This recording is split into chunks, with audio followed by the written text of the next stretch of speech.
সকলকে শুভ সন্ধ্যা। প্যানেলিস্ট সহ সঞ্চালক সহ আমাদের সমস্ত দর্শককে প্রথমেই মনে করিয়ে দিই, আমরা যেদিন স্বাধীনতা পেয়েছিলাম সেই বারটাও কিন্তু শুক্রবার ছিল। ঠিক আছে। এবার দেখুন, সরকারটা 10 বছর 26 মাস হলো।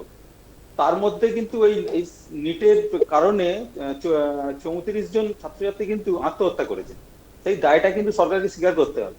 এই যে বলছে তাদের বাড়ির লোক, তাদের পরিবারের লোক এসে যদি আন্দোলনে সামিল হয়, তাই কি আপনি অস্বীকার করতে পারেন? সেই উত্তরটা আমি একটু জানতে চাই। দেখুন, বিজেপি এমন একটা দল জানেন তো, যাদের মনে করুন মানে কি বলে, পদত্যাগ করা হলো কিংবা যাকে শাস্তি সাজাপ্রাপ্ত হলো তাকে একটু হিরো বানানোর চেষ্টা করে। সেটা আপনি ওই সাভারকারের যুগ থেকেও আপনি দেখতে পারেন। আজকে সংসদে আমরা দেখতে পেলাম ধর্মেন্দ্র প্রধানকে বীরের মর্যাদা দেওয়া হলো। অদ্ভুত ভাবে একজন ব্যর্থ মানুষ, যিনি ব্যর্থ হয়েছেন, পদত্যাগ করতে বাধ্য হয়েছেন, তাকে বীরের সম্মান, তাকে মালা দিয়ে বরণ করা হলো। ভাবতে পারেন? দেখুন, ইউপিএ গভর্নমেন্ট খুব খারাপ ছিল, কিন্তু আহ, আপনারা তো, বিজেপি সরকার তো ভালো ভালো। তাহলে আপনারা কেন, আপনাদের আমলে কেন এই ধরনের কাজকর্ম হবে? কেন পেপার লিক হবে? আপনারা তো সুশাসনের আশ্বাস আশ্বাস দিয়েছিলেন। সেই আশ্বাস তো আমরা ফলাফল দেখতে পাচ্ছি না। দেখুন, এখানে অভিযোগ করা হুলিগানিজম। আরে হুলিগানিজম কাকে বলে? হুলিগানিজম তো পুলিশ ওখানে করেছে। পুলিশ সেখানে প্যালেট গান চালিয়েছে, সেখানে লাঠির মধ্যে পেরেক লাগিয়ে ছাত্রদের পিটিয়েছে, সেখানে ছাত্ররা স্বতঃস্ফূর্ত ভাবে আন্দোলন করেছে, সেখানে হয়তো নাচ গান, বিদেশেও আমরা তো এরকম আন্দোলনে আমরা দেখেছি এই ধরনের নাচ গান ইত্যাদি। তারা কেউ গিটার বাজায়, কেউ গান করে, এটা আন্দোলনের অংশ। সেখানে আন্দোলনটা বিজেপি হজম করতে পারছে না।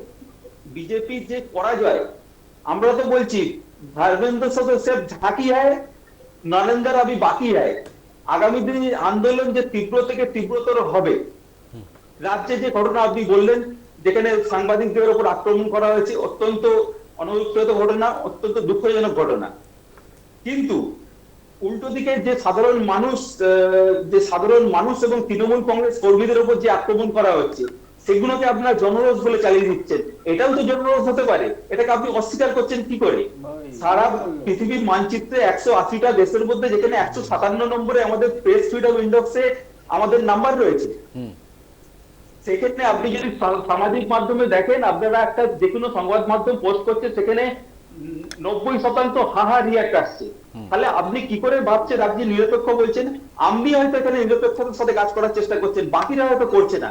সেইখানে হয়তো জনরোষ সংগঠিত হচ্ছে, সেটাকে অস্বীকার আপনি কিভাবে করেন? শুনুন, ডিপ বাড়াটাও যদি জনরোষ হয়, এটাও জনরোষ হতে পারে। আমি কোথাও বলছি না যে কোনো আক্রমণ হয়েছে। আর সরাসরি এই সাংবাদিক আক্রমণ যদি হয়ে থাকে, এটা অত্যন্ত দুঃখজনক। এটা আমরা অস্বীকার করছি না, কিন্তু জনরসের জায়গাটাতে আপনি সামাজিক মাধ্যমে ফিডব্যাকটা আপনাকে দেখতে হবে। সেই ফিডব্যাক যদি দেখেন, একটা পোস্ট করছেন, সেখানে 95% হা রিয়াক্ট আসছে, তাহলে কি আপনারা নিজেদেরকে অস্বীকার করতে পারেন যে আপনারা যেটা করছেন আপনারা ঠিক করছেন? আপনার নিরপেক্ষতা বজায় রাখতে পারছেন না, সেটাকে অস্বীকার করতে পারেন?